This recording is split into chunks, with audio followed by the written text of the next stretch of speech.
usually review a lot of applicants and how their career goes and everything. So by the way, if everybody is able to hear me, right?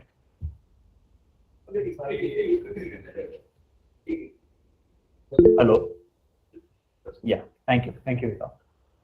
So as I as I was saying, so we get a lot of resumes that comes to us in terms of applications or formal applications. So it is really difficult for us to understand. Like, if you want to apply for any good company, first of all, you need to understand what vision they are working towards, and to understand that, you need to do a bit of research on the particular company, like how the dynamic works, or at what stage the particular company is. So yeah, Arshad, currently I'm not sharing my screen. So once I'll share my screen, I'll let you know. Okay. Yeah.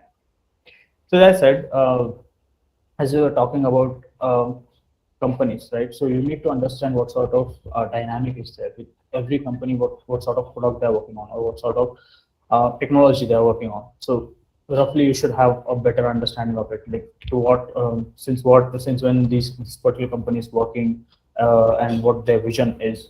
That will give you a better idea. That also, try to study the kind of job applications different companies post. So if we talk about any junior engineer application for a particular product development, like a design engineer, okay, so there are some certain set of key responsibilities that a person should have, and there are certain set of key requirements that the company posts. So you need to understand like what sort of technical requirements they have, and in the context of where they could be needing that. So if you have that understanding, that will come when you are actually reading through the job description carefully, that you understand the company's goal, company's vision, where it is heading, and then you will be able to make a better decision. So when you go into any interview, uh, whatever technical skills you have in context of that particular company, they're relevant to that particular company. Let's suppose you have 10 number of skills. Let's say you have Python, you have programming skills, you have CAD software skills, you have specific to CAD, you have SolidWorks NX skills. But a particular company requires CATIA. Then in that case, you have some level of knowledge about CATIA. So you need to understand that, like, if it is mentioned in their job profile, you need to be very much well thought through. Like, you need to be prepared. You need to be prepared in terms of what sort of expectation that particular company would have from you, and in that context, you need to focus on the skills that they require that you do have, and if you showcase those skills to them in that particular interview, it will be much easier for you to crack. Now, give me a second. I'll just load up a few resumes, and I'll tell you like which sort of resume is acceptable, which sort of resume is we kind of reject. Okay, just a minute.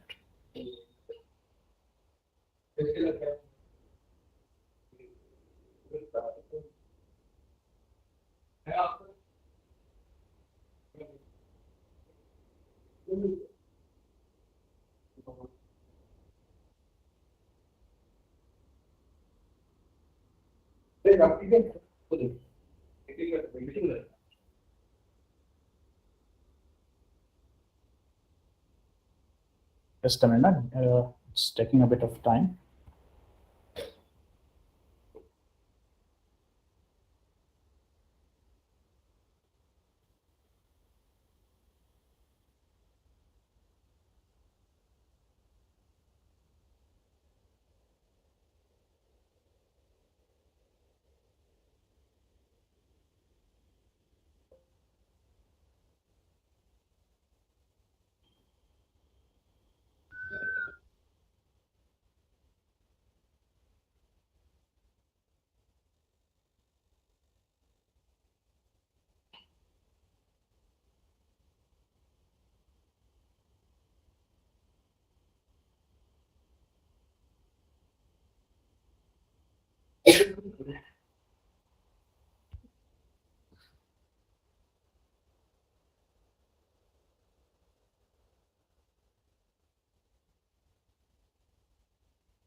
Okay. So I will just show you an example.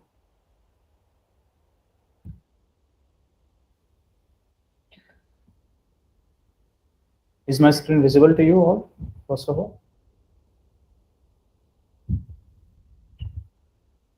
Yes, sir. Okay, good. Good. So as you can see, if you guys can tell me, what do you see in this particular resume? Like this is a resume from one of the applicants that I've received. Can you tell me what are your first thoughts? Anybody? So what is your question? My question is like when you see this resume, what are your first thoughts?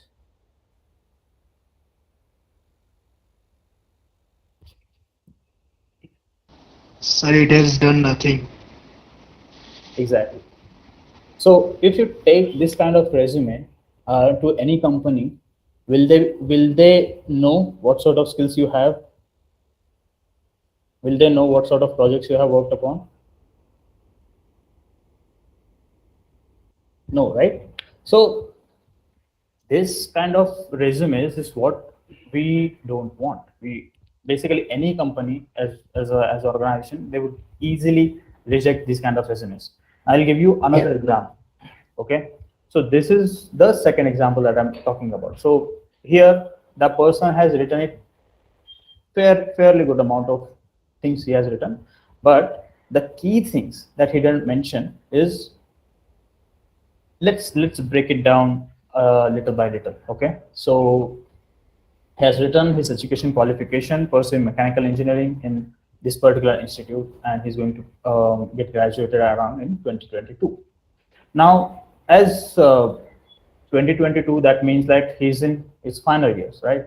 So during his second, third, and fourth year, he must have worked upon some kind of a small time project, some kind of a seminar, some kind of um, assignment or event he could have participated in, which could be which could highlight his technical skills, his team building skills. So all these things he could have mentioned, but as you can see, he just mentioned that qualifications gained as an achievement, champions in departmental cricket. So he didn't mention anything in detail. He didn't mention it's what projects he's working on currently. So what at what stage the particular project is, at what kind of details. If I would look for technical expertise in this particular profile, I would see like he has written his technical skills, CATIA, CAD/CAM, C language basics, all these things. But if you could have written like I have used C language in this particular project, in this particular code I have written for this particular application, then that would tell me that he has worked upon this particular thing. And when I would take that person's interview, may it be technical, may it be non-technical, I would expect those kind of answers along those lines. Like I would ask them that what kind of projects you had worked upon specific to this, specific to C language, what did you build? Now, in that context, he should be able to explain. So what you write in your resume should coincide with what you have worked upon. And to increase that relevancy, you need to work upon different things, and not just like not just this like what kind of passion you are building towards. Like if you, for example, if you are a mechanical engineer, if you are more into design, more into engineering design, in that case, you should have created some of your own modules. You should have created your own designs of different objects, different profiles. So that kind of thing you can showcase. That kind of thing you can say that I have modeled this particular thing. I've performed the design calculations required, and I've actually created a CAD model. That would highlight that you have done. And also like some key things like in design, DFMEA, GD&T, all these keywords are really important. So when you are mentioning you might have used, like while you are designing, you might have used let's suppose surface modeling, and in this surface modeling you have specifically used some kind of a feature which is very specific, which is very sought after. So that way you can elaborate your projects. Like this particular feature I have used for doing this particular thing. That way, if your project description is accurate, if you are using keywords that highlight your progress, because just simply writing the software's name won't do you any good. What depends, what companies look for is what sort of skills you have with that. Now, you need to understand that level of gap. Now, this is a very, this is also a resume which I would not be impressed with. I would just reject it straight after, because it has nothing he has written about his projects, about the work he has done. Okay, so that is a deal breaker for most companies. Now let's take a look at this resume. Okay, so as you can see, this person has a very elaborative skill set defined, like what sort of things he has worked upon. He has mentioned everything here, like keywords I'm specifically talking about. So over here also in skills, you can see a lot of skills are mentioned, which are keywords, which most companies look for. And basically relying on these keywords, companies will ask questions, or interviewer will ask questions like, you have studied data science, you have studied machine learning, deep learning, then what sort of projects you have worked upon using any sort of specific algorithm in that case, or any specific code you have written, can you tell us about that? So all these questions will come to you.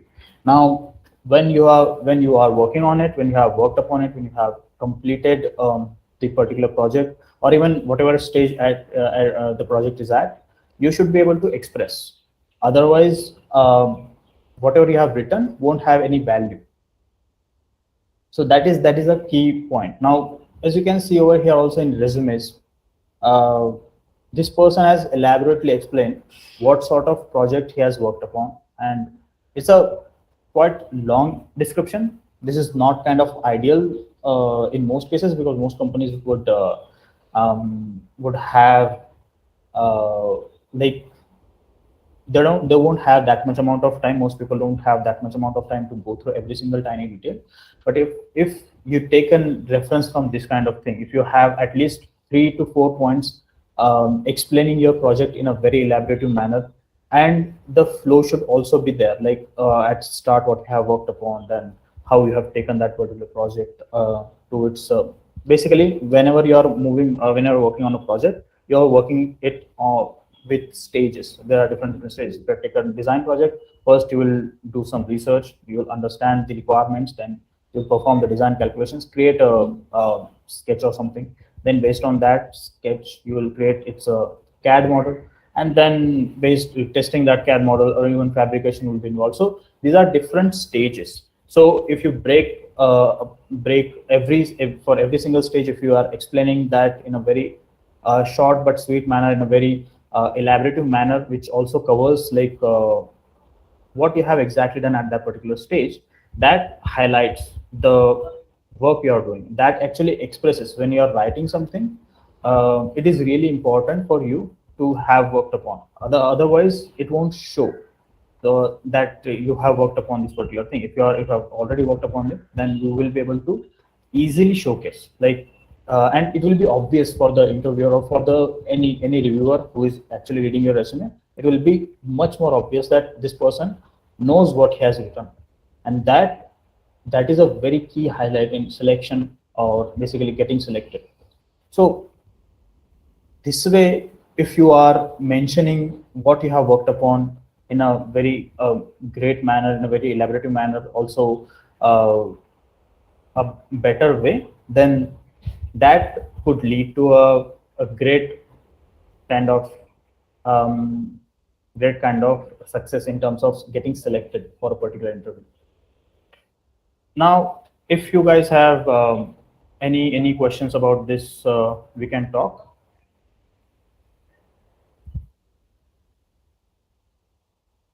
Any questions you might have in regards to how to write a resume, how to showcase your skills properly? If you have any specifics, you can unmute yourselves and ask me. So, like, what's the limit of number of pages we should follow? Limit of number of pages. Okay, the ideal resume should have one single page. All the information that you can fit in should be in one single page. So in that's why I said, like, the details that you're mentioning, it doesn't necessarily have to be uh, too much on the descriptive side. Like, you're not writing an essay basically, so you need to be to the point, and that is a very key thing while you're writing your resume. I hope that answers your question. So, like, then we can't be explaining every project, right? Like, we just have to name every project that we have done. Okay, so you don't have to mention every single thing you have done. You have to mention. So this is another trick you can do. Okay, so if a company, you are studying its job profile, then in that case, if a company requires a specific set of skills, let's suppose, okay,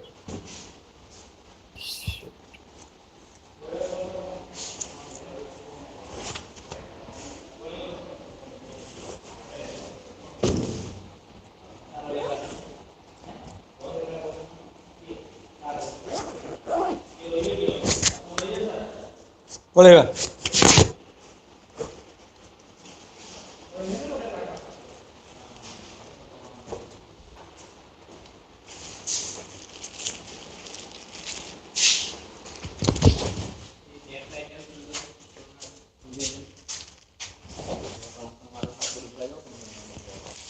Yeah.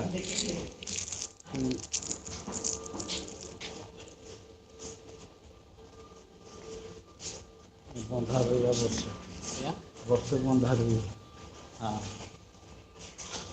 ବନ୍ଧା ରଙ୍ଗଟା ବଡ଼ କଥା ନୁହଁ ବଡ଼ କଥା କଟିବ ଚିତ୍ର function ନୁହେଁ କିନ୍ତୁ ଆମେ ତ ଖାଇକି ଆସିଥିଲେ. Hello. Yes, Sandeep, you had asked that should we fit everything in one page, right?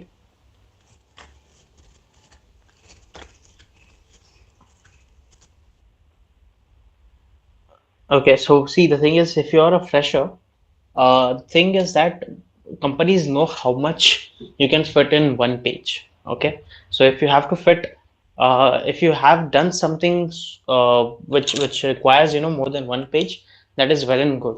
But the thing is, industry people know that for a fresher, one page is enough. In that one page, they know you can fit a lot of things, and that is what they're expecting. They're expecting one page of whatever you have done in a specific amount of detail. So like Hemant sir has shown you today, there is, like someone said, if we had done many projects, you will just have lines to write on, like one line per project you'll get to write on, correct?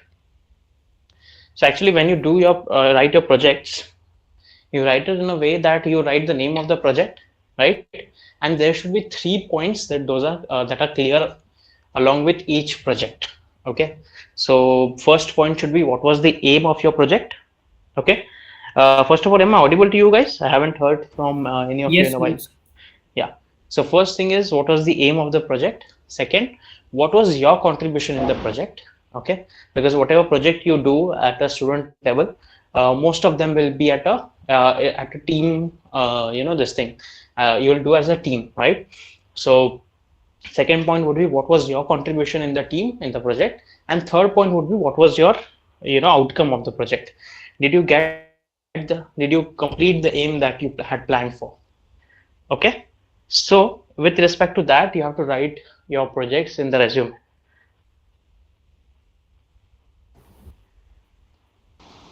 Hello, sir. Yes, Arshad, tell me. Yes, Arbaz Shaikh. Arshad here, sir. Good evening. Sir, my basic question is that I am studying in NMIMS Sherpur, and if your college have that basic structure of their resume, and it will good. So that is better to follow that or to create new one. Okay, see, this actually has a lot of different point of views to think about. Okay, so if you use a college's resume format, right, and if there is a company who comes to your college to hire your students, right? So in that case, if all of you are following one single format, right? It will be easier for the employer to look at, a particular section. So let's say if there are 10 people and 10 of them have followed the same format, it's easier for the employer or whoever is scrutinizing your resume for them to evaluate your projects, your experience, and all those things, because they know where to look at in the format section. Correct. So if that is the case, it's always better to follow one single format which everybody else is doing, right? But let's say if you later on apply for some, means if I have applied on campus placements, that is correct. better. If I want to apply on off campus, it would be better if I will create new format. Correct. Now that depends on how the college's format is. So if it's taking more than 1 or 2 pages, because most of the time what happens is college people leave spaces for you to fill in your extracurriculars and all those things, and that actually extends to more than 2 pages or 1 page. Okay, so if that is the case, in that case it will be better to make your own format for companies you apply apart from your campus placement. Yeah, thank you, sir. Sir, it is great if I will able to show the format of my college, or it is not mandatory. For which interview? Actually, I didn't get your question. Could you repeat yourself? Hello, sir. Can I show my format to you? It Right is not now? there. Yeah. It's not necessary. See, that's what I'm telling you. You figure out what is best for you. We are just here to give you the tips. Okay. Okay. Okay, sir. Yeah. Yeah. Okay. So now, before we move on again, is there somebody else who has any kind of doubt? Sir, Hello. good evening, sir. Good evening, Soumya. Tell me. Sir, now we are having so many projects and so many topics now, sir. Now, currently, on which topic, if we do projects, it is better, sir? Okay, so it completely depends upon what you want to do. See, because currently, if you see, electric vehicle industry is booming. Okay, they have a lot of development going on. And if you're from a mechanical or electrical background, it is better to go with projects that support electric vehicle technology. Okay, it could be anything. It doesn't have to be purely electric vehicle. It could be autotronics. It could be packaging. It could be any kind of job that is related to automotive manufacturing, and especially electric vehicle side of it, right? That is from the automotive point of view. Now, if you want to go for production, maintenance, management, for those kind of jobs, depending on what industry you're targeting, based on that you have to select your project. Okay, so generally speaking, nowadays electric vehicle technologies are in a lot of demand. So doing projects in that would be beneficial. But down the line, I think this is my prediction. But down the line, I think more demand will be given to people who have knowledge of autotronics. Okay, so that is the electronics used in automobile. So more demand will be given to those kind of people. Okay, sir. Thank you, sir. All right. Hello, sir. Yes, Arshad, tell me. Sir, apart from the resume part, can I ask another question? Sure. Yes, sir. Sir, I am done my third year in BTech Mechatronics, and this is summer vacation is going on, and I am doing internship, sir. And that internship is basically on MBIB. This is the EduTech platform of, and this is company from Reliance Parental Limited. Okay, Reliance Limited, private limited ki parental company hai. Okay, sir. So on that, sir, I have working on SQL and some computer basic knowledge and coding. Correct. So it is good or it is not good for my scope, sir? Yeah, it's definitely good. So if you're going for something with programming, especially if you learn SQL, okay, which is used in both software development and in your data science. Yeah. So in that case, these kind of languages are I would say currently very much in demand. If you look at companies like Tata, LXI, and any of the IT firm who is now moving towards data science part of it. And with the rise in your AI and machine learning and all these things, these kind of languages which include which are included in both data science and software development, these languages are going to come in handy very much down the line, 3 to 4 years. So if you're planning to do that, if you're planning to go for data science job roles or ML/DL job roles or AI job roles, best thing you could do right now is start learning these languages. And most commonly, what people use is Python. And in Python, there are Jupyter and NumPy, which are very common. And then SQL and Tableau for data analytics and data visualization. These are some of the topics that you can, languages you can learn for starting your base in data science. Yeah, thank you, sir. Thank you so much. Yes.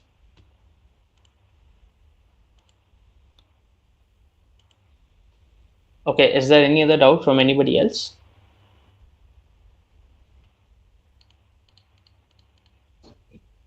Hello. Yeah, hello. Yes. Sir, my name is Thamarajwan. I have one doubt, sir. Sure, tell me, Samay. I would like to become a test engineer, sir, in automobile. But Okay. what kind of study in what will do, sir? We do, sir. For testing. Yeah, yes.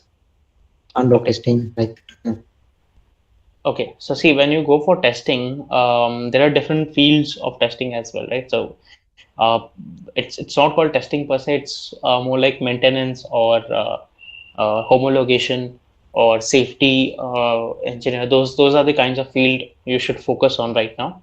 Especially if you could go for safety and homologation, that would be one of the key features or key requirement of the industry in today's world.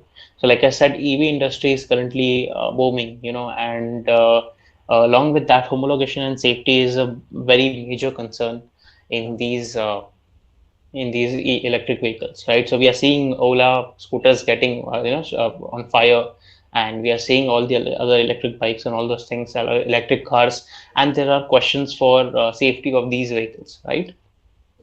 So that is why safety and homologations are a lot in demand nowadays, and I think going down 2-3 years, this demand will only rise. Apart from that, to start your knowledge, to start learning about these things, what you can do is you can try to learn or try to understand what are the Indian standards that are being used for safety. Okay, I know it will be difficult to collect that data. I myself I'm not sure how to get that data, but if you can get your hands on it, it will be very beneficial for you to know exactly how the standard, what are the standards on which currently vehicles are being made or products are being made. Okay, apart from that, so these are on the bigger scale, okay, or on the larger scale. But if you come to a smaller scale, okay, so there are companies who create small products, like there are fuel injectors, there's fuel pump, there's fuel filter, and so many things even today in gasoline vehicles, right? And these components individually need their own testing. Okay, so if you can if you can get to that standards as well, if you can check out what they are doing, that would also be a good thing for you to start with. Yeah, thank you, sir. Yeah. Hello. Yeah, hi Shiv, tell me. या sir मेरी जो है अभी बीच में disconnect हो गया था जब आप बता रहे थे कि जैसे कॉलेज में कुछ हम अटेंड करते हैं तो उसे भी हम लगा सकते हैं। तो सर जैसे हम ये बूट कैंप्स वगैरह अटेंड कर रहे हैं, इसके अलावा मैंने बाहर जाके भी बूट कैंप्स अटेंड किए हैं, तो उसे मेंशन हम अपने रिज्यूमे में कर सकते हैं? डेफिनेटली कर सकते हैं। देखो, लेकिन again the thing is I am going to switch to English. Is that fine with you? Yeah, no issue. Yeah, because it will be easier for everybody to understand. The thing is, if you mention anything in your resume, be it a bootcamp, be it workshop, be it your projects, your research work, or it could be as small as you do some repair job at your home, that also you can mention in resume. But the thing is, the points you mention after that, right? should be impressive enough.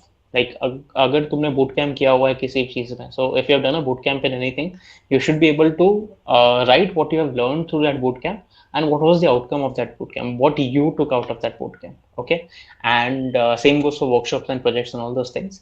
And when asked in the interview, you should be able to describe it in a way कि उनको ऐसा ना लगे कि तुमने कहीं से उठाया हुआ है, ऐसा लगे कि यार इसने genuinely कहीं पे जाके attend किया and he knows what he has done. Okay, then only it is impressive to put these things in your resume. So if you see a professional CV, okay, a person who is working in the industry, if you see their CVs, they actually include boot camps and meetings and paper presentations and all those things. And the thing is, why they do it is that actually shows how active a person is while doing the job. So if I'm a working professional and I'm working 9 to 5, it is important for the industry to know what else I do apart from a 9 to 5 job to, be active in the community and be aware of the things that are going on in the world. So putting in journals, putting in paper presentation, putting in discussions, meetings, boot camps, these things actually help. But then again, you should be able to justify it. You should be able to tell them why it is important, why you had did it. Okay, sir. Sir, is there any limit for the resume pages? Because like this, it will be like in this COVID time only, approx 5 to 10 webinar or workshop or boot camps has been attended at least. So will be there any limitation of the number of pages for the resume? Okay, so you asked about it and actually it got disconnected, right? I actually answered this question before. So the thing is, if you are a fresher, it is ideal to keep your resume within 1 page. Okay. When I say ideal, what I mean is the industrial people know that if you're a fresher, all the things that you have done could be fit in 1 page. Okay. There are multiple reasons for that. If there is 1 page, it is easier for a person to evaluate your resume, because he can just look over 1 page and decide if he wants to shortlist you or not. So if you think about it, there are going to be like 300, 400 or thousands of applications for one job, right? And the person who's sitting and shortlisting your profile, he would have only 1 hour of time, right? So it will take literally seconds to for him to shortlist your profile. So if there is just 1 page of your profile and you have put all the impressive things in that 1 page, then it will be easier for him to shortlist your profile. Now, if you have 2 pages and the first page is only consisting of your education and your hobbies and 1 or 2 activities or projects, and the main cream or content of your resume is in second page, chances are, if you're applying for a position which is very, very common, very, very in demand, chances are that your second page of resume it will not even come up, okay, for shortlisting. So it is better to keep all your content in 1 page. As a fresher, it is possible. No matter how many boot camps you do, no matter how many webinars you do, you can fit everything in 1 page. Okay. So I'll tell you, when I applied for my first job after my engineering, I had 6 projects done. I had 1 paper published. I had 2-3 paper presentations done. I had 3 competitions that I had participated in.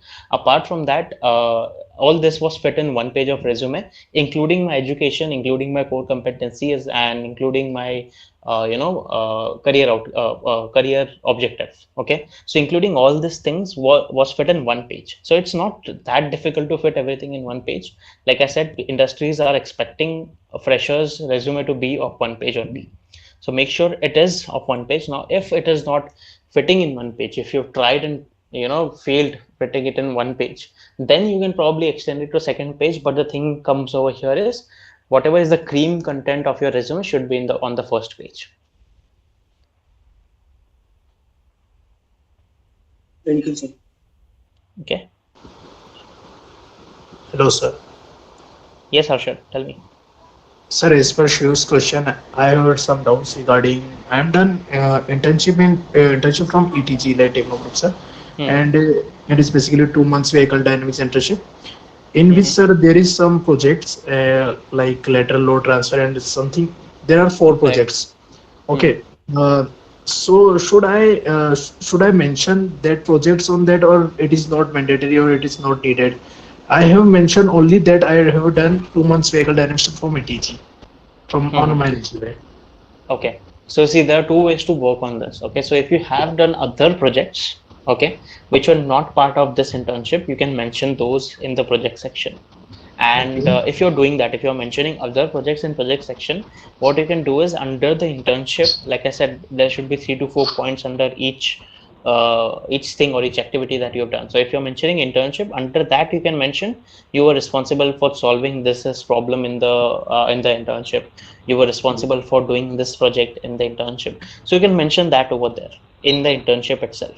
But if you don't have other projects, then it is mandatory for you to put whatever projects you've done in the internship in the project section separately. Okay, and when asked in the interview, you can say that, okay, these projects I have actually done in an internship which I had joined in this year. I did it for 2 months, and in that internship I had done these many projects.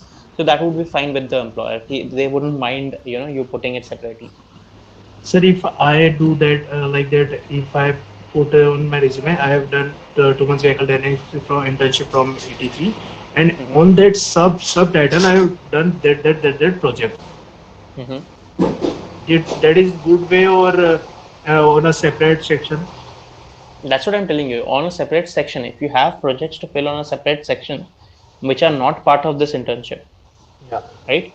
Internship में 3 projects कर लिए, लेकिन तुमने internship के अलावा पहले ही और 3 projects कर चुके हो तुम, तो वो 3 प्रोजेक्ट में दिखाओ, और ये जो इंटर्नशिप वाले 3 प्रोजेक्ट है वो इंटर्नशिप में दिखाओ, ठीक है? लेकिन अगर वो दूसरे 3 प्रोजेक्ट्स नहीं है तो फिर इंटर्नशिप वाले प्रोजेक्ट में दिखा दो ना. Okay sir, got it, thank you sir. या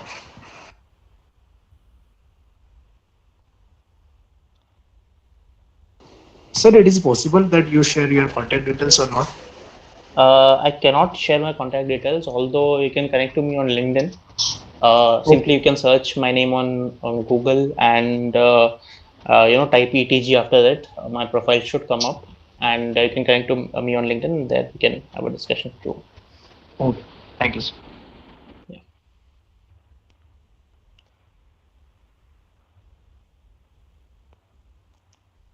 Okay, so if there's no more doubt, I think I can move on to the next section of the shortlisting part that I was talking about. So first we talked about resume, where Hemant sir gave his expertise on how a resume should be and how a resume should not be. Okay. Next thing that we are going to discuss is a LinkedIn profile. Okay. So I know that most of the people who are attending today's session, most of you might not even have a LinkedIn profile. Okay, and which in my opinion is definitely a bad thing, because in today's world everything is happening online. Okay, so when you apply for a job, or when you are studying, whatever you're doing, your activities are visible online, okay, on LinkedIn, which is a good thing. When you apply for a job, before your resume gets to the employer, first thing that they can do is check out your LinkedIn profile. Okay, at the same time, if it's a company you're applying for, right? So what happens is, whenever you apply for a company, you will always apply for companies you have heard of, right? So let's say if you apply for Maruti Suzuki, if you apply for Mahindra and Mahindra, these are the companies you have heard of, right? But if you apply for companies that you haven't heard of, right? So Ather was in business for last 5 years. Okay, this like this year or previous year, they had launched their vehicle and did a major marketing. That's why you guys know about them. But they were in business for like last 5 years, right? And you could have been working with them, but you wouldn't have heard their name, right? Similarly, if you're from Bangalore, there's a company called Yulu. They rent out electric scooters, right?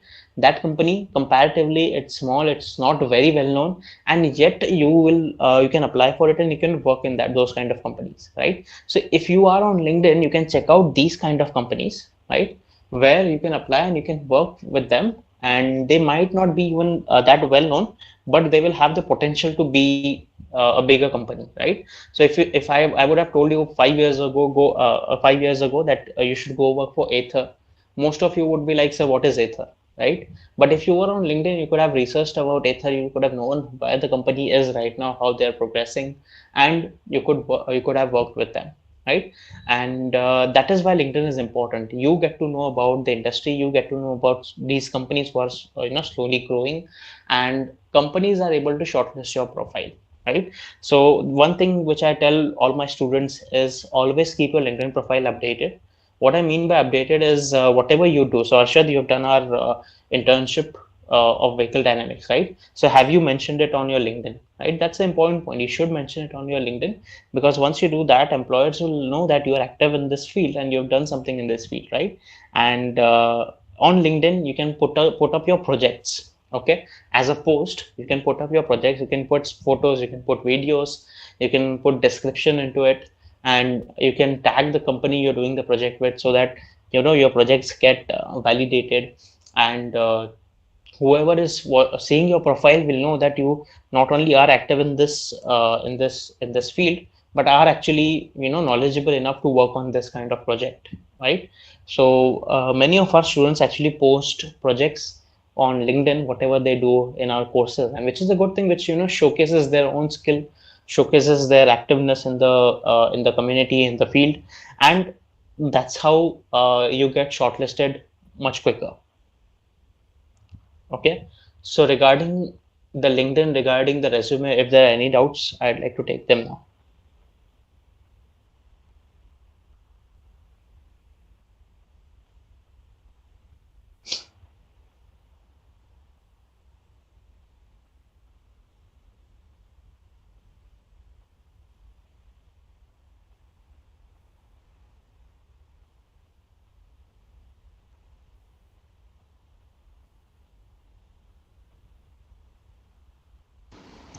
Hello, sir.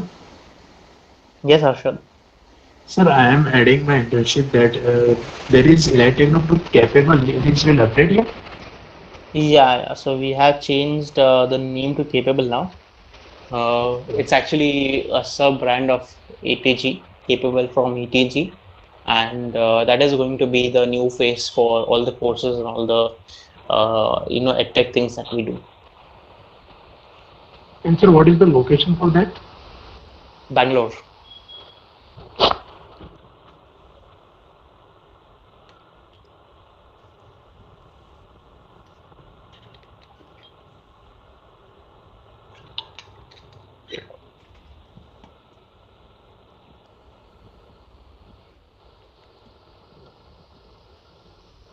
Sir, where I can put that internship, sir, on LinkedIn?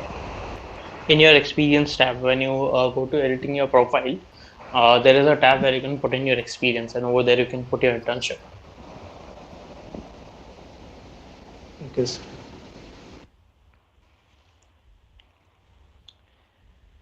Okay, everybody, before we come to a conclusion, I would like to share a feedback form with you guys for this session.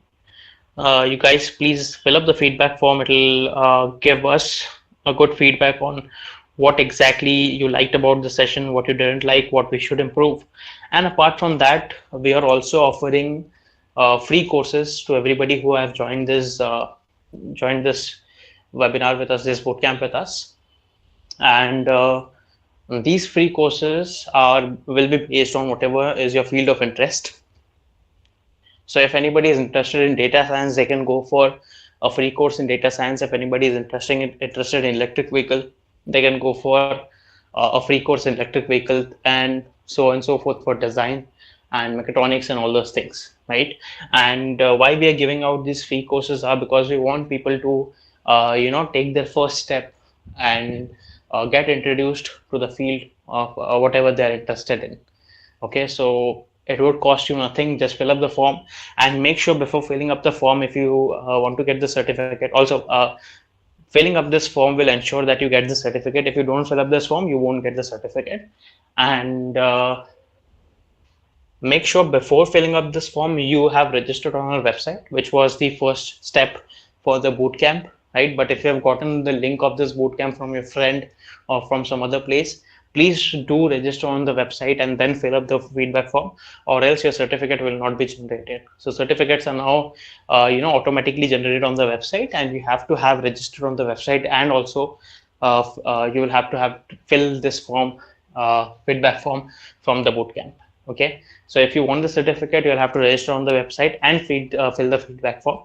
And on filling a feedback form, you'll get a free course from us, which will help you take your first step in any of the field that you would like to. Okay, So with that, I would like to conclude today's session. If anybody has any kind of questions, please let me know. I'd be happy to answer them.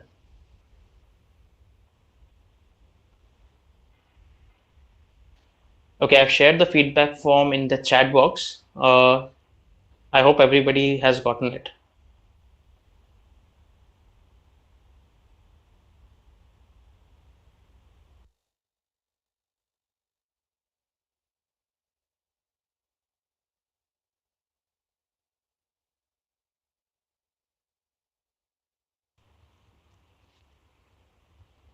Okay, I've shared the feedback form once again.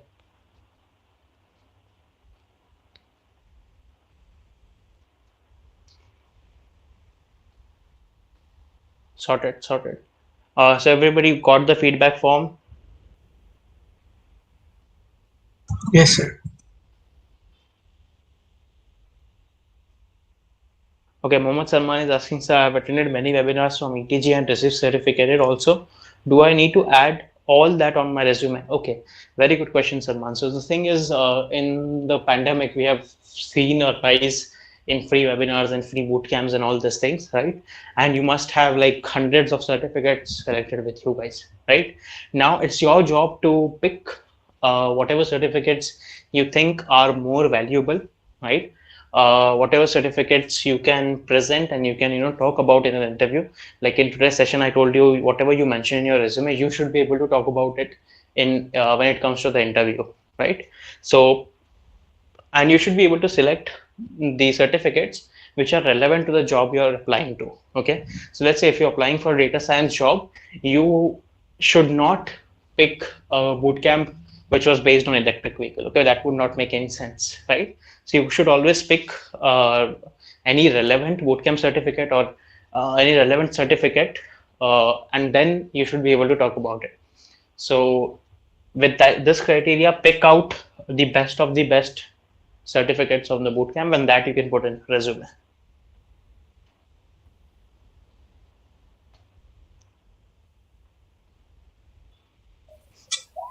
Hello, sir. And sir, I have applied for data science job, and I am from mechanical engineering background, and mostly I have done webinars or some projects or research papers only in the field of mechanical engineering.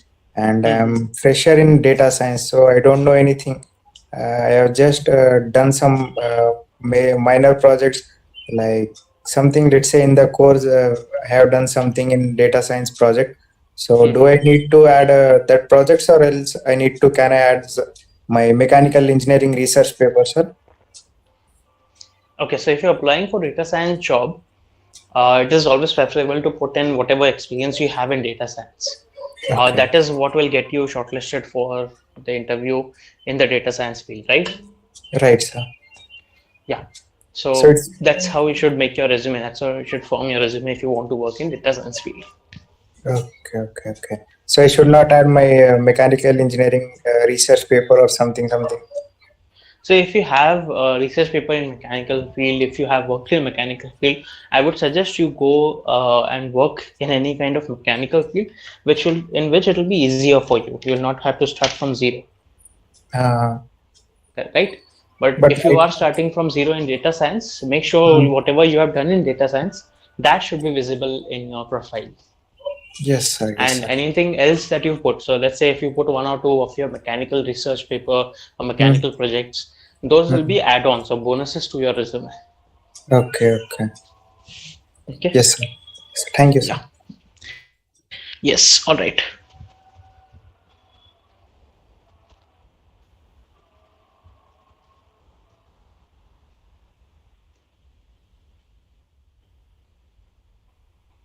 Okay, I hope there are no more doubts, and I think we could conclude the sessions. I'll wait for 3 more minutes for anybody who has any kind of doubt.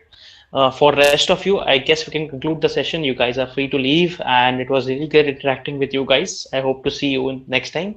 Till then, keep learning and keep exploring. Thank you.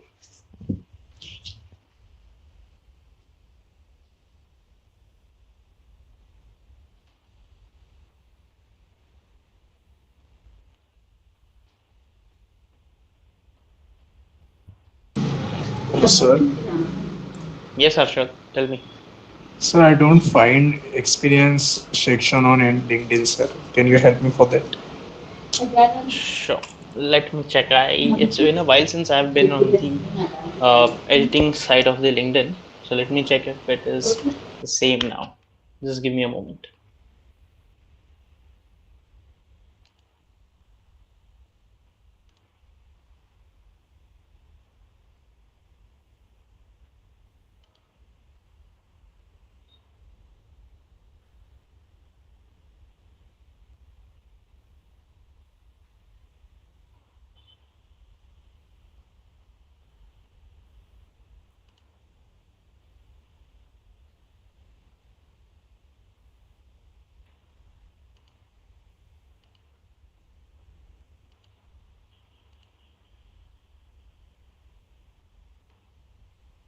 Okay, so what you can do is on your profile, you'll get one option saying add profile section.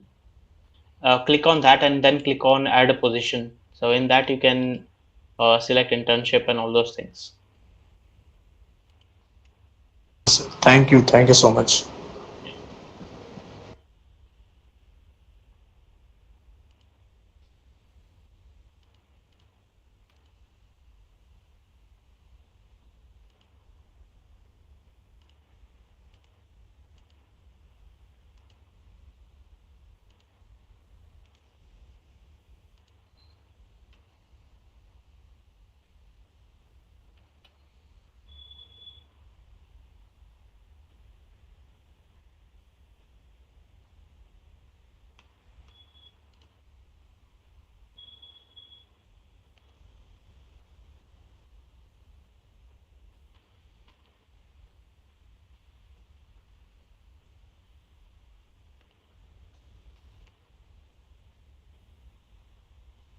Okay, so Soumya is asking where can we register on the website. Soumya, you can go to elitetechnogroups.com and over there you can click on webinar, and once you click on webinar, there will be the name for today's webinar. Okay, and you can click on that name, which is Crack Your Next Maruti Suzuki Interview, and over there you can go and click on join now.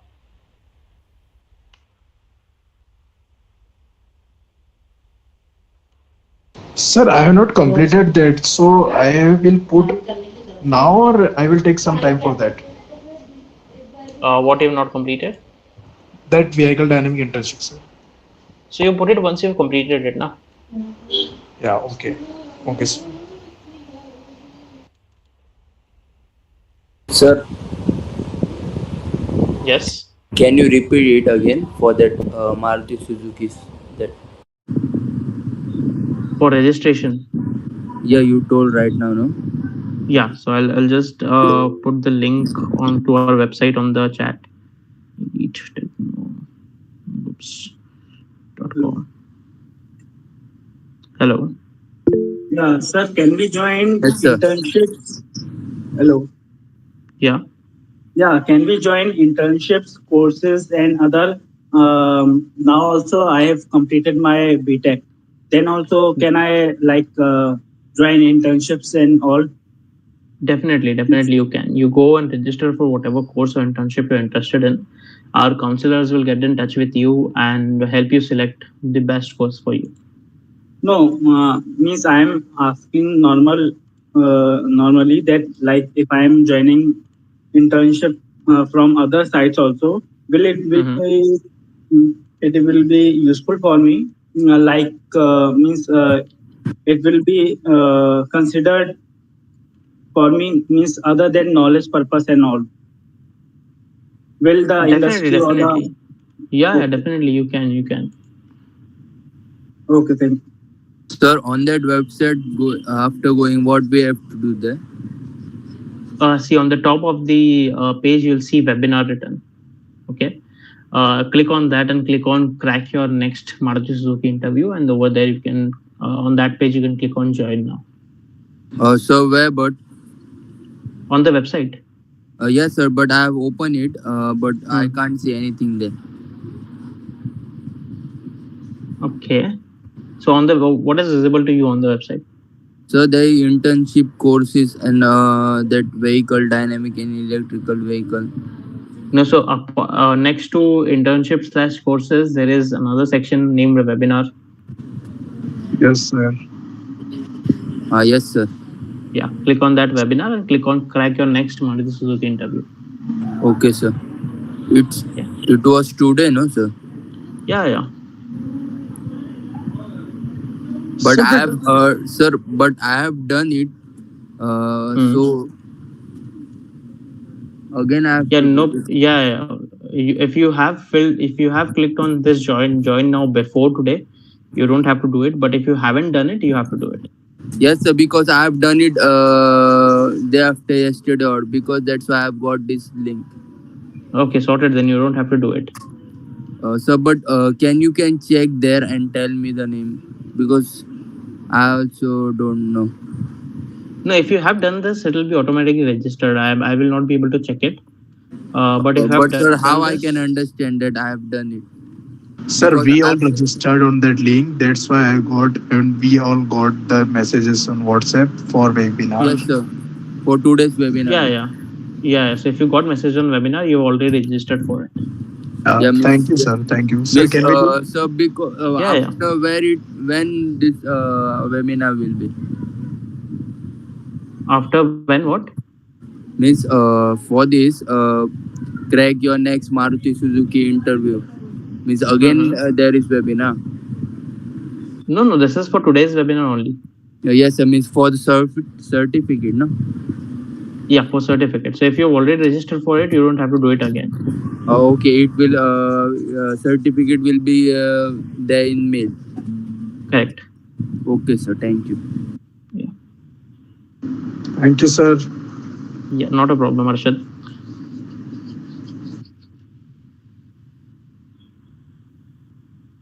Okay, I think we'll conclude the webinar. So thank you everybody for attending, and I hope to see you in the next one.